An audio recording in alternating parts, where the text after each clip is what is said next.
સુરતના Kharwarnagar BRTS junction પર મુસાફરોનો mobile ચોરવાનો પ્રયાસ કરતા શખ્સને લોકોએ રંગે હાથ ઝડપી પાડી પોલીસને સોંપ્યો.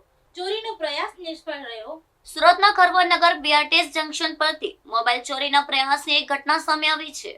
બીઆરટીએસ બસમાં મુસાફરી કરી રહેલા એક મુસાફરનો મોબાઈલ ચોરી કરવાનો પ્રયાસ કરી રહેલા શખ્સને અન્ય મુસાફરોની સતર્કતાના કારણે રંગે હાથ ઝડપી પાડવામાં આવ્યો હતો. મુસાફરને પોતાના ખિસ્સામાંથી મોબાઈલ સરી રહ્યો હોવાનો અહેસાસ થતાં જ તેમણે તરત જ બૂમાબૂમ કરી મૂકી હતી, જેના પગલે આસપાસના લોકો ત્વરિત કાર્યવાહી કરીને ચોરને સ્થળ પર જ પકડી પાડ્યો હતો. આ ઘટના બાદ જંકશન પર લોકોના ટોળા એકઠા થઈ ગયા હતા અને પકડાયેલા શખ્સને પોલીસને સોંપવાની તજવીજ હાથ ધરવામાં આવી હતી. મુસાફરોની સમય સૂચકતાના કારણે મોબાઈલ ચોરીનો આ પ્રયાસ નિષ્ફળ રહ્યો હતો. પોલીસે આ મામલે ગુનો નોંધીને પકડાયેલા આરોપીઓ સામે કાયદેસરની કાર્યવાહી હાથ ધરી છે. આ સાથે જ બીઆરટીએસ બસ અને સ્ટેશનો પર મુસાફરી કરતા લોકોને પણ પોતાના કિંમતી સામાન પ્રત્યે સતર્ક રહેવા અપીલ કરવામાં આવી છે.